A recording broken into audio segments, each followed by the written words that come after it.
अब ब्याज पर पैसा उधार देना होगा अपराध? सरकार ने लागू किए नए नियम। नमस्ते दोस्तों, स्वागत है आपका हमारे चैनल में।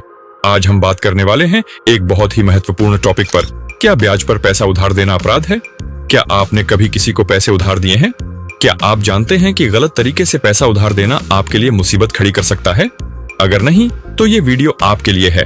आज हम डिटेल में समझेंगे पैसा उधार देना कानूनी है या नहीं, किन हालात में ये अपराध बन सकता है, आरबीआई और भारतीय कानून के नियम क्या कहते हैं, और सबसे जरूरी, आप सुरक्षित तरीके से कैसे उधार दे सकते हैं।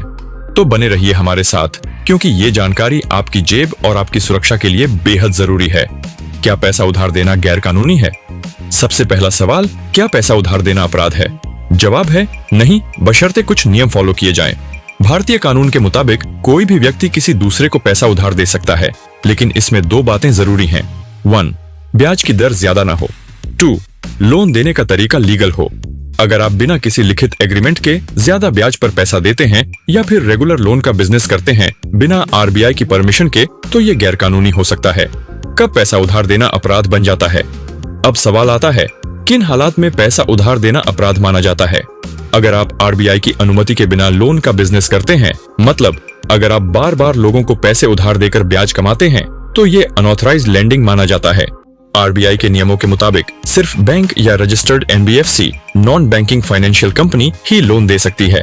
बहुत ज्यादा ब्याज वसूलना, अगर आप साहूकारी ब्याज जैसे 20%, 30% उससे ज्यादा लेते हैं, तो ये साहूकारी कानून के तहत अपराध हो सकता है। कुछ राज्यों में ब्याज की अधिकतम लिमिट तय है। धमकी या गैरकानूनी तरीके से पैसे वसूलना, अगर आप डरा धमकाकर, हिंसा या गैरकानूनी तरीके से पैसे वापस लेते हैं, तो आईपीसी की धारा 384, ब्लैकमेलिंग या 420, सीटिंग के तहत केस हो सकता है। बिना एग्रीमेंट के उधार देना, अगर कोई लिखित समझौता नहीं है, तो बाद में विवाद होने पर कानूनी सुरक्षा नहीं मिलेगी। आरबीआई और भारतीय कानून के नियम। अब बात करते हैं आरबीआई और भारतीय कानून के नियमों की। आरबीआई एक्ट 1934 के मुताबिक कोई भी व्यक्ति बिना लाइसेंस के लोन का बिजनेस नहीं कर सकता। भारतीय अनुबंध अधिनियम 1872 के सेक्शन 25 में कहा गया है कि लोन एग्रीमेंट लिखित में होना चाहिए। साहूकारी कानून, मनी लेंडिंग एक्ट्स राज्यों में अलग अलग हैं। जैसे महाराष्ट्र में ब्याज की लिमिट 12 या 15% से ज्यादा नहीं हो सकती। ध्यान रखें, अगर आप किसी दोस्त या रिश्तेदार को बिना ब्याज के पैसे देते हैं, तो ये पूरी तरह लीगल है, बशर्ते टैक्स नियमों का पालन करें। सुरक्षित तरीके से पैसा उधार कैसे दें? अगर आप किसी को पैसा उधार देना चाहते हैं, तो इन बातों का ध्यान रखें। हमेशा लिखित एग्रीमेंट बनाएं। इसमें लोन की रकम, ब्याज दर, वापसी की टाइमलाइन और गवाहों के साइन शामिल हों।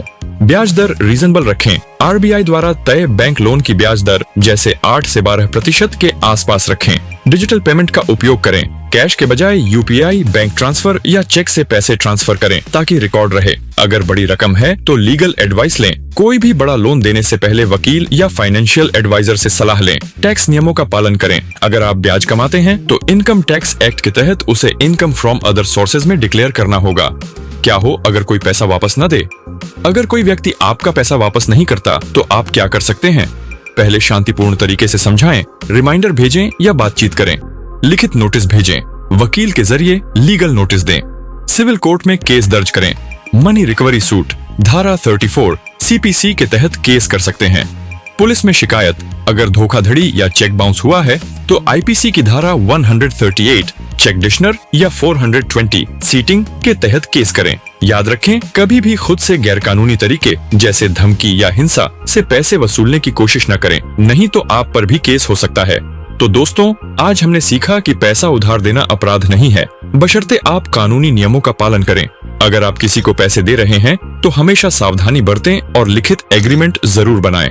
अगर आपको ये जानकारी उपयोगी लगी, तो वीडियो को लाइक करें, शेयर करें और हमारे चैनल को सब्सक्राइब करें, ताकि ऐसी महत्वपूर्ण जानकारी आप तक पहुंचती रहे। कोई सवाल हो तो कमेंट में जरूर पूछें। धन्यवाद।